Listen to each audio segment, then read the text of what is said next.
and welcome to Time to Talk, a channel designed to start discussions and create a space to talk about what matters to you.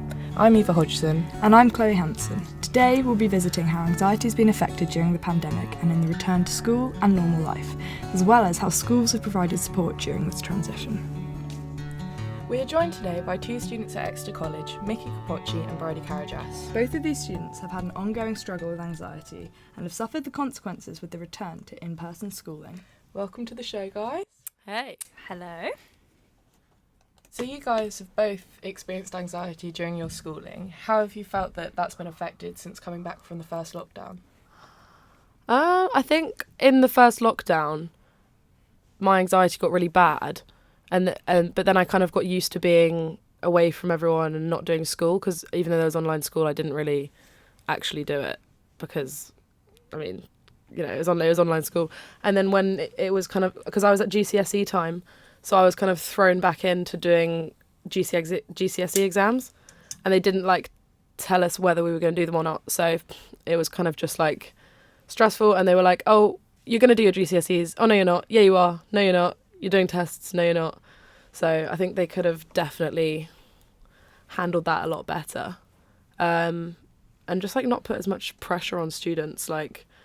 They were pretty harsh with it, so I don't think school helped going back. Yeah. And what about you, Bridie? I think definitely, being in my GCSE year, my final GCSE year, when the first lockdown hit, I think, I had a massive amount of time out for lockdown, and obviously that was a bit of a struggle itself. And then obviously I was thrown straight into going to a sixth form college, which was quite overwhelming at first, I think, especially coming from a small school and then having loads of time not kind of seeing anyone at all.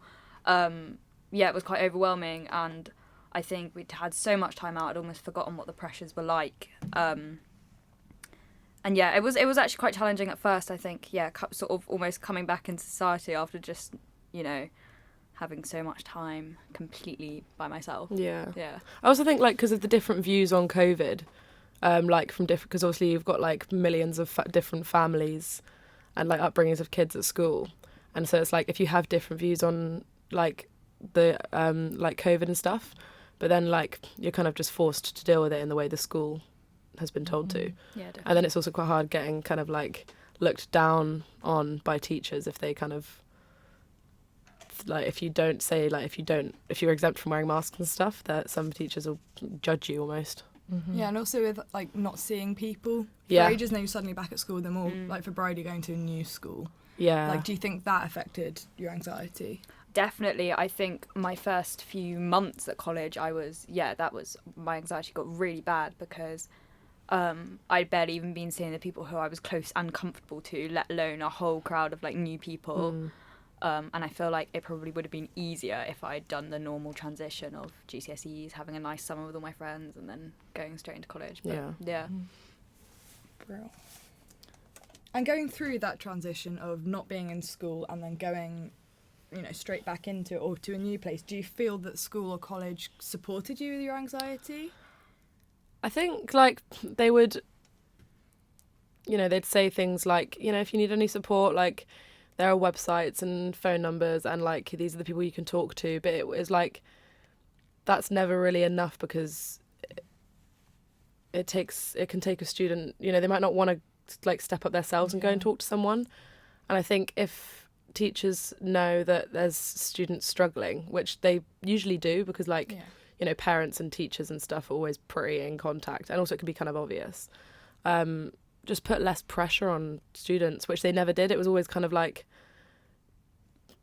teachers kind of thought that mental health was out of their hands. That's someone else deals with that. So, and then they would just be you need to knuckle down, you need to, be acting as if you're going to do your GCSEs or exams or whatever. So I definitely don't think teachers did everything they can, or schools really. They were just kind of, the main thing they were worried about was basically just getting grades that look good for their school. Yeah. I think basically is the bottom line. Yeah, Bridie? Definitely. I think that at college, when we went into a second lockdown, I think that was interesting to see how it was dealt with, because obviously they predicted that people were going to be struggling, and obviously we still had because we were at college in a lockdown, there was obviously still a lot of work we had to do at home, and I think I seem to remember maybe we had a sort of a Teams PowerPoint about, you know, what you can do to help. They were recommending we go on walks and take baths and, you know, Drink and chamomile tea. exactly. It gets a bit tiresome when you're kind of like, especially if you're someone who actually really struggles with it. Yeah. And I your feel problems like run deeper than a nice hot bath. Exactly, yeah. I think obviously it's nice that they went a bit out of their way to like try, but I do think that maybe it's a case of the teachers need to be maybe better educated about it, or I'm not sure, because it is really difficult to go yourself and approach a teacher about it. You kind of want Yeah. them to just Yeah. approach you about Yeah. it. I think that's kind of quite important. Yeah, I think also like with it being a bit slightly generational as well, because our generation has a lot more struggle with like mental health and anxiety and stuff. So like it might just be something that they've never experienced. Because I know like people, like adults that I've spoken to, they're like, I've never experienced anything like this.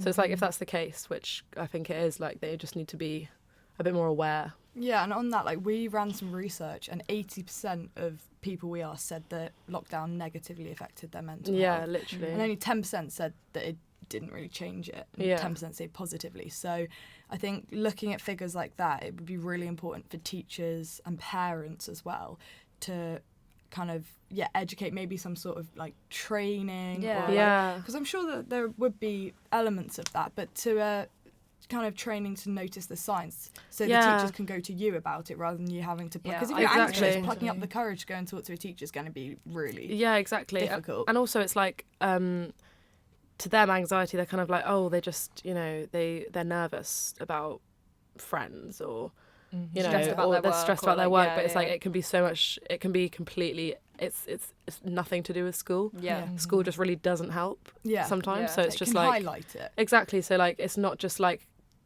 calming yourself down and having a bath and going for a walk, Yeah. because it's like so much. It runs so much deeper than that. Do you know what I mean? Yeah. And me and Eva both have suffered from anxiety before, still do to Yeah. this day. And I think we're all in agreement here that schools can do way more and should be doing way more. Yeah. Yeah, definitely. And the education system hasn't changed or improved at all. I mean, not much in like hundreds of years, and it's still very much one size fits all in the education system. I think that there could be things done so that it's not, so that kids have an option to thrive in like a different way in school and still have the same outcome. Yeah, not all Definitely. exam based. Yeah, not all, exactly, Like, like- eliminate the things that don't need to be there, because throughout COVID, some years not having exams Yeah. is it's unnecessary It's now. yeah, it is unnecessary, and it's Yeah. like some people, and I think a lot of people will thrive in just there being some sort of different way of doing it, because I mean it's pretty old fashioned and Just a Yeah. less pressured Yeah. Slightly environment, barbaric. I feel. I mean, Everyone's different. Everyone learns in different ways, Yeah. definitely. Yeah, So I exactly. think they should maybe cater for a multitude of ways of learning. I think yeah. that's- And if it was yeah. like, and it's so robotic the way that Yeah. especially Yeah. secondary school is run, Definitely. and it's like prime time for mental health to crash. So it's just pretty awful, really. Definitely. Thank you for joining us today at Time to Talk, and a special thanks to our wonderful guests. We hope to see you all soon. Join us again next week for more of What Matters to You.